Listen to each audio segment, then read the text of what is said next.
Bienvenidos al módulo 2. Vamos a tratar ahora el tema sobre la empatía y los valores. Tenemos nosotros por una parte la empatía y por otra tenemos los valores.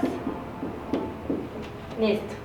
La empatía, como hablamos en el módulo 1, es la capacidad que tiene toda persona de entender alguna situación que pasa a otra persona con la capacidad de solidarizarse o de poderla ayudar. Asimismo, es con las alegrías y con la felicidad. Se siente la situación que pasa a otra persona como si fuera una propia. Se tiene que crear una conexión sincera para sentir como si lo que la persona está pasando fuera propia, ¿sí? Entonces tenemos la característica, se siente alguna situación como si fuera propia. También es la capacidad de ayudar o de ser solidario, ¿sí? Con el dolor y también las alegrías de otra persona. También en estas situaciones nosotros nos ponemos a pensar cómo sentirá esa persona o cómo está viviendo determinada situación y cómo yo reaccionaría si fuera a mí la que me está pasando esta situación. Así es como uno empieza a sentir cómo le puede ayudar y empieza a planear cómo puede hacer que esta persona supere esta situación. Sí, esto ya lo vimos en el módulo 1 y es lo que es la empatía. Por otro lado tenemos a los valores. Los valores son una constante de una referencia a la acción, ¿sí? Entonces tenemos que nos ayudan en nuestra vida personal, familiar, de pareja, ¿sí? Es decir, en todo aspecto social. Los valores son ciertos modos de proceder que tienen las personas y tenemos varios tipos de valores. Es así que tenemos los personales, los religiosos, los profesionales, los universitarios, los afectivos, los físicos, económicos. Bueno, tenemos variedad de tipos de valores. Enmarcan la manera de actuar en un aspecto social. Es así como se va relacionando los valores con la empatía. ¿Sí? No es lo mismo ser empático que cumplir con un conjunto o un marco de valores. Ahora, ¿cómo relacionamos la empatía también con la ética y la moral? Vamos a diferenciar lo que también por un lado es la ética y lo que por otro lado es la moral. ¿Sí? Entonces, empecemos con la moral. La moral quiere decir que todos los valores o ese conjunto de costumbres que tenemos para nosotros proceder nos enmarcan en un cierto comportamiento o conducta. Entonces tenemos aquí valores o comportamientos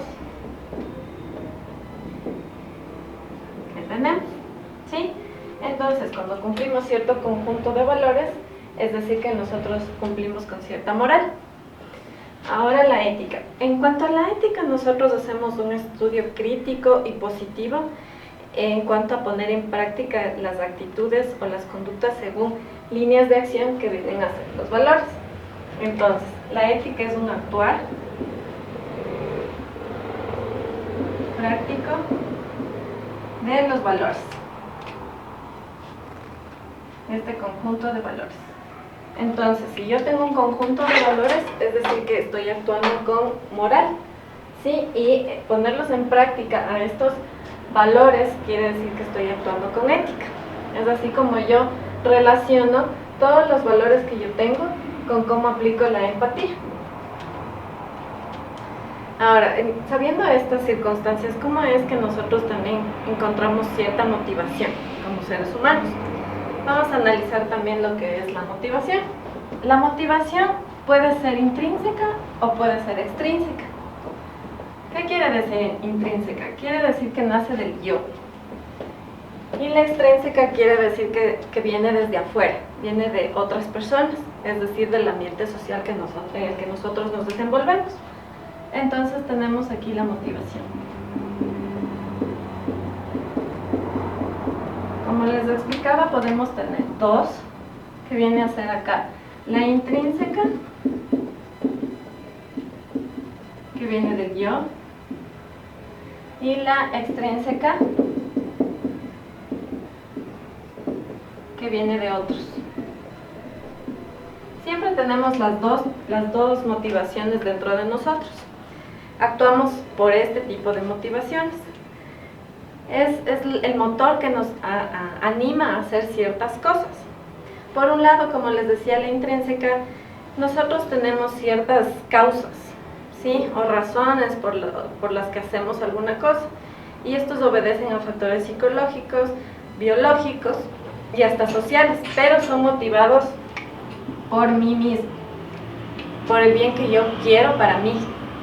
Y tenemos los mismos factores, pero enfocándonos en otros, es decir, factores psicológicos, biológicos y sociales, pero enfocándonos desde otros, ¿sí?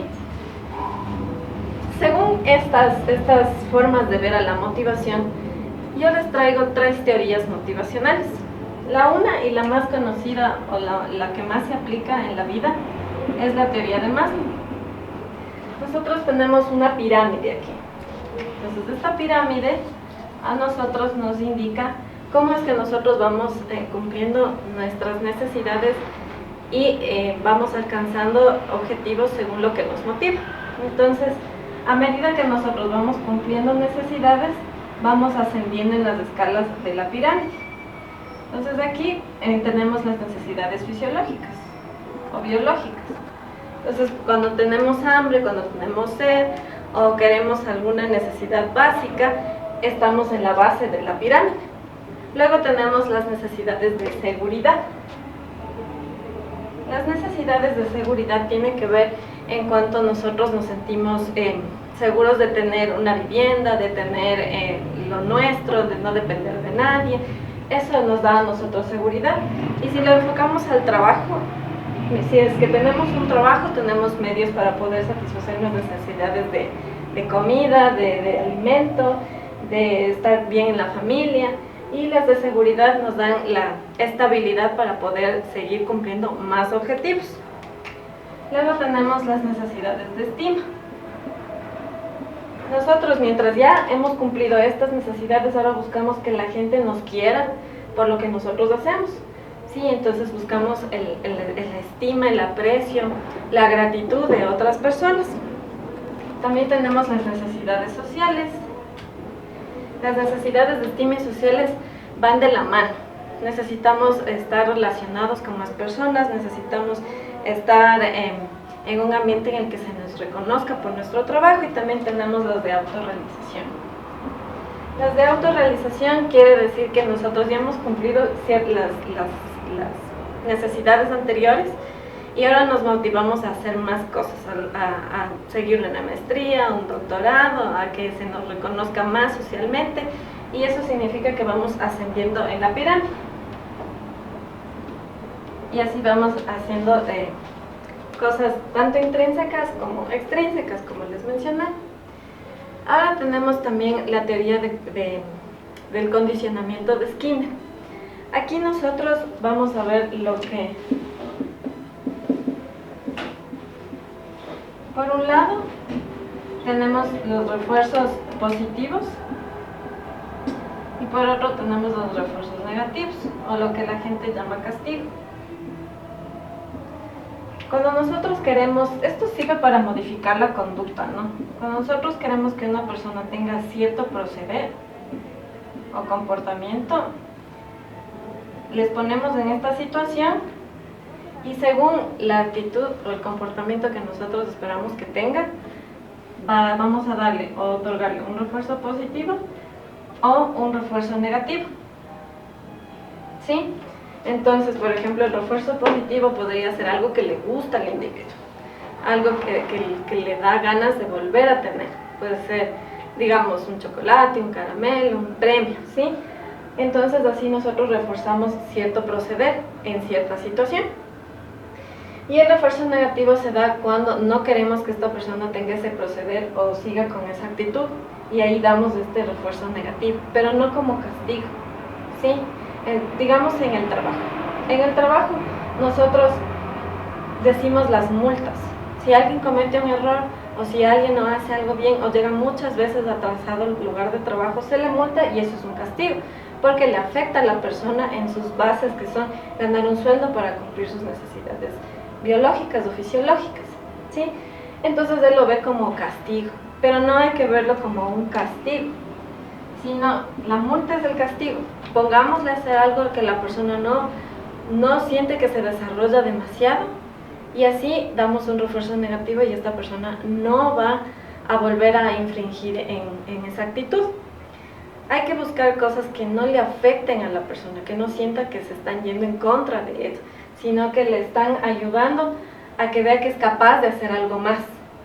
¿Sí? Estamos confiando en que esta persona no va a llegar más atrasada y le ponemos a hacer cosas que no demandan tanto esfuerzo intelectual o no van de acuerdo a su formación o experiencia, y se siente mal esta persona por no haber cumplido con las normas.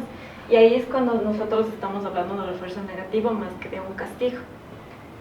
Ahora tenemos la teoría de McClellan. La teoría de McClellan se enfoca en 3 aspectos que van unidos entre sí. ¿Sí? Entonces, por un lado tenemos el logro. El logro quiere decir que las personas se enfocan siempre a cumplir una meta, a cumplir un objetivo. Siempre se enmarcan en algo que quieren conseguir, y cuando lo consiguen sienten que han satisfecho su necesidad. Eso es lo que les motiva, cumplir los logros, ¿sí? Por otro lado tenemos al poder. A ciertas personas les motiva poder siempre tener autoridad sobre otras personas o sobre otras situaciones. Entonces, estas personas se sienten más responsables, con mayor capacidad de liderazgo, y eso es lo que les motiva, el poder que se les otorga, más que llegar a un logro, sino el poder ser líder, el poder tener más responsabilidades. Y tenemos también la afiliación. La afiliación tiene que ver en cuanto a tener relaciones interpersonales con los individuos. Buscan la amistad, buscan caerle bien a las personas, que siempre ser invitados a fiestas o a eventos sociales o a cosas que sean más de carácter social. Entonces, estos 3 ejes plantea McClellan cuando dice que las personas se enfocan siempre más a un motivo, a una necesidad de ser satisfecha. Pero ninguno puede decir que solo se enfoca al logro, o solo a la afiliación, o solo al poder, sino que tienen que estar entrelazados los 3 motivos.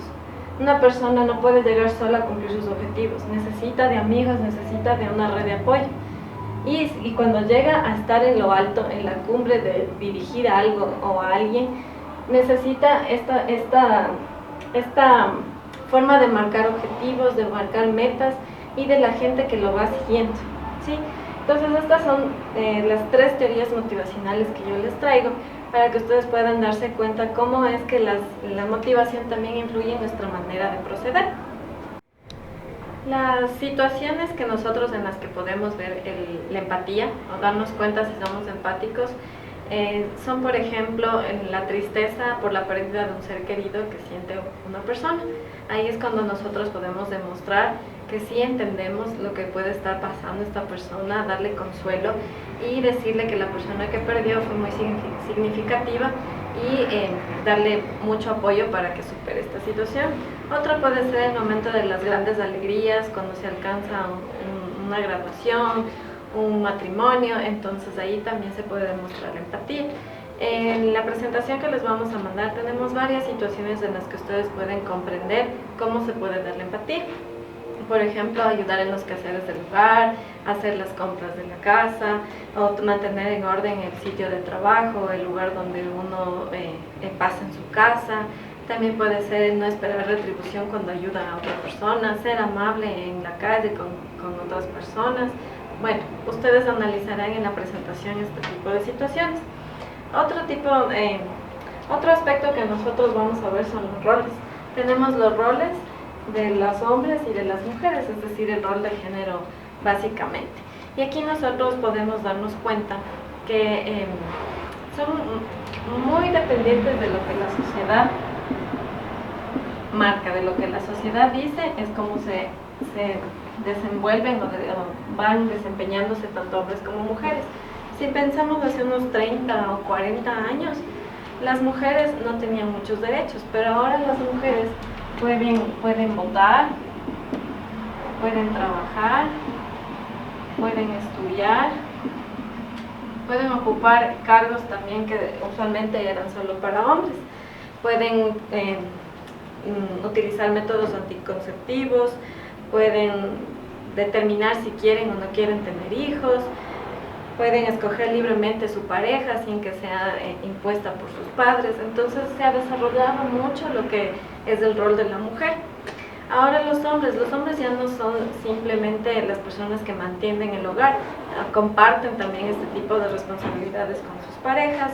Ellos también ya no son considerados como que dejan de ser hombres si es que lloran o si es que hacen actividades en la casa que solamente hacían las mujeres, como por ejemplo cuidar los niños, también cocinar, algunas cosas que antes hacían exclusivamente las mujeres, ahora los hombres también hacen y ya no es que dejen de ser considerados hombres. Entonces los roles también marcan mucho cómo nosotros enfrentamos las situaciones para ayudar a las personas con empatía. Las actividades también de lo que nosotros hacemos en los roles de género nos ayudan a desempeñarnos con un esquema, un conjunto de valores, es decir, cumpliendo una moral. También para poner en práctica estos valores con la ética que nosotros tenemos, mucho más si es en cierta profesión, como por ejemplo los médicos o los psicólogos, que deben actuar con mucha ética profesional al atender a sus pacientes. Entonces hay carreras, hay profesiones en las que se exige demasiado la ética y la bioética, el respeto a la vida humana, y debe haber siempre empatía. Y eso es lo que nosotros les queríamos exponer en cuanto a la relación de la empatía con el conjunto de valores y cómo nosotros también estamos muy influidos por nuestra motivación para poder cumplir los objetivos que nos proponemos.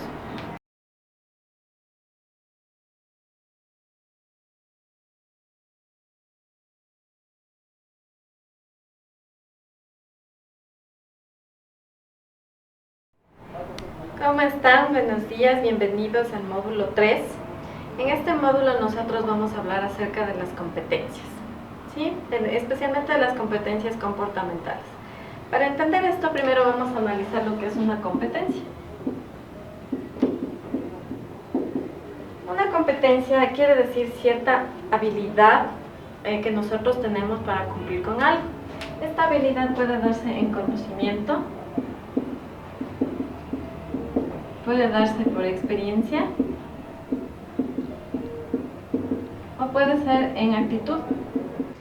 Nosotros podemos cumplir con una tarea o una actividad que nosotros queramos, ya sea laboral o sea que tenemos que hacer, con cualquiera de estos ámbitos. Es ahí cuando nosotros tenemos competencia. Ahora, los conocimientos es el saber, ¿sí? La experiencia es el saber hacer. Y tenemos la actitud, que es el saber ser. ¿Sí? Estas competencias nos sirven en todo ámbito de nuestras vidas. Las competencias comportamentales o de actitud o de conducta son aquellas actitudes que nosotros tenemos hacia manejo de emociones, hacia cómo nosotros nos manejamos cuando tenemos cierto estado de ánimo, que ya vimos en el módulo 1, y cómo nosotros utilizamos estas habilidades para desenvolvernos. Tiene mucho que ver con la inteligencia emocional, con el desarrollo que nosotros queremos tener y cómo queremos reflejar en nuestra personalidad hacia otros. ¿sí? Entonces tenemos que las competencias de experiencia, o también llamadas técnicas, las competencias técnicas son esas que se van adquiriendo según el ámbito que nosotros nos desenvolvemos. Algunas competencias técnicas se desarrollan por habilidad o por destreza. No es lo mismo, la habilidad se nace con un don, se nace con un talento ya como un chip en nuestro cerebro, y la destreza se puede ir desarrollando día a día con práctica, haciendo ciertas actividades para que no nos cueste tanto hacer cierta tarea. Algunas de estas competencias técnicas son, por ejemplo, y las que les van a servir a ustedes en su ámbito de acción, puede ser la generación de ideas, es decir, el ser creativo. Las personas que se desarrollan en ámbitos de trabajo, que es de actividad física como ustedes las hacen, o de enseñanza, tanto de teatro o de danza como ustedes también imparten, son con la creatividad. ¿Cómo ustedes van a llegar a esas personas para que se desenvuelvan tal vez al mismo nivel de ustedes o lo superen? Esta generación de ideas es el desarrollo de planes, de programas, de proyectos alternativos para solucionar ciertas situaciones de manera estratégica, ¿sí? Otro que tenemos es el pensamiento crítico.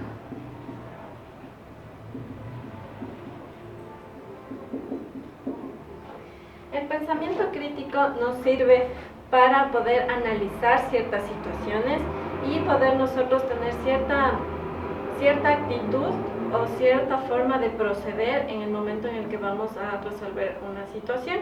En el pensamiento crítico aplicamos mucho lo que es el análisis de la lectura, el análisis de ciertos documentos, de ciertos aspectos que nos ayudan a desarrollarnos dentro de un sistema de trabajo. Esas vendrían a ser competencias netamente técnicas, entre otras, pero hemos escogido estas por el tipo de trabajo que ustedes vienen desarrollando. Tenemos ahora sí las competencias comportamentales, algunas que también hemos escogido en las que ustedes deberían tener niveles altos. Una es también la iniciativa. Este es comportamental. Es como ustedes se anticipan o tienen una visión a largo plazo de cómo solucionar cierta situación y de aprovechar las oportunidades para que ustedes puedan guiarse o tener actitudes o actividades de acuerdo de un plan de acción, es decir, siguiendo ciertas estratégicas innovadoras, ¿sí? Esas vendrían a ser las comportamentales o las de actitud. Entonces aquí tendríamos la iniciativa. También el ser proactivo, ¿no? El hecho de no esperar que alguien les diga lo que tienen que hacer o cómo lo tienen que hacer, sino que surja de ustedes mismos. Combinada con esta competencia técnica de generación de ideas. Se pone mucho a prueba la proactividad y también la creatividad. Otra competencia comportamental es la conciencia emocional. La conciencia emocional, como vimos en el módulo 1, es el entender el proceso que se dan con las emociones, diferenciar qué son las emociones, qué son los sentimientos, por qué tengo este estado de ánimo, a qué se debe y cómo yo lo puedo utilizar no para hundirme, sino para motivarme más y así transmitir ese mensaje a otras personas, a mis alumnos puede ser. Otra competencia también es, anotemos aquí, la conciencia emocional. Por eso vimos en el módulo 1 las emociones. En la flexibilidad mental nosotros tenemos la flexibilidad cognitiva, que es aquella que nos sirve para captar el conocimiento, es decir, saber las cosas, entender las cosas, entender la ciencia, se podría decir. Y la flexibilidad mental tiene que ver mucho con el actuar, ¿sí? El no ir a ciegas, el no tener una capacidad de no enfrentar las cosas, sino más bien de ser flexible, de adaptarse a los cambios, de adaptarse a las situaciones y ser capaz de reestructurar, si se quiere decir, las metas, los planes, las estrategias que uno tiene para cumplir sus motivaciones, para cumplir con lo que uno quiere. No quiere decir que vamos a cambiar completamente la estructura, sino que tenemos que ver formas diferentes de llegar a lo que nosotros queremos, sin perder de vista nuestras motivaciones, nuestras metas y también nuestra relación con los demás. Y también por último tenemos la autonomía. La autonomía es esa capacidad que nosotros tenemos para la toma de decisiones, cumplir un proceso de toma de decisiones considerando varias alternativas, considerando las consecuencias, considerando qué puede pasar si yo tomo cierta decisión. Es esta capacidad de seguir el proceso sin necesidad de ayuda para tomar una decisión. Estas decisiones deben ser con responsabilidad, con perseverancia, el conocimiento de las situaciones, el conocimiento de uno mismo, la creatividad y la autocrítica, así mismo como la conciencia y el control emocional que uno tiene para poder calcular ciertos riesgos, para ver ciertas consecuencias y afrontar los problemas que se pueden dar en el camino. Eso tiene que ver mucho en la capacidad de que nosotros tenemos para poner empeño en cumplir nuestros objetivos sin descuidar nuestras necesidades y nuestras motivaciones, aprender de los errores y asumir los riesgos que tiene de tomar cierta decisión. Es por esto que hemos escogido estas tres y las cuales ustedes deben tener en niveles altos para poder seguir adelante en sus actividades. No quiere decir que nosotros vamos a estar como una veleta al viento y que nos cambiamos siempre de objetivos o de planes o lo que queremos, sino que nos adaptamos. Eso también tiene mucho que ver en cuanto a la evolución que nosotros vivimos como seres humanos y nos desarrollamos, fuimos capaces de adaptarnos. La valoración de las competencias que yo les mencionaba, ciertas competencias deben estar en niveles altos para poder cumplir con ciertos trabajos o roles. Otras pueden estar en niveles buenos, aceptables, no se necesitan mucho ser desarrolladas, pero todo depende del trabajo al que nos dediquemos, cómo vamos a utilizar esta competencia. Otras pueden ser mínimas, pero muy necesarias para cumplir un rol, para cumplir un trabajo o un puesto en una organización. Otras pueden ser insatisfactorias, pero son compensadas con otras que se tienen más altas y dependiendo de eso se ubica la persona dentro de las actividades o tareas o trabajo que puede desarrollar según sus competencias, es decir, según sus conocimientos, su experiencia y sus actitudes. Así es como nosotros nos hacemos una autoevaluación de lo que tenemos por desarrollar, de lo que hemos desarrollado en el transcurso del tiempo y por las experiencias que hemos vivido, cómo nos hemos relacionado con otros seres humanos y llegamos a ser lo que queremos ser. Eso es todo en cuanto a este módulo, esperamos que les sirva de mucho todo lo que hemos hablado en cuanto a competencias.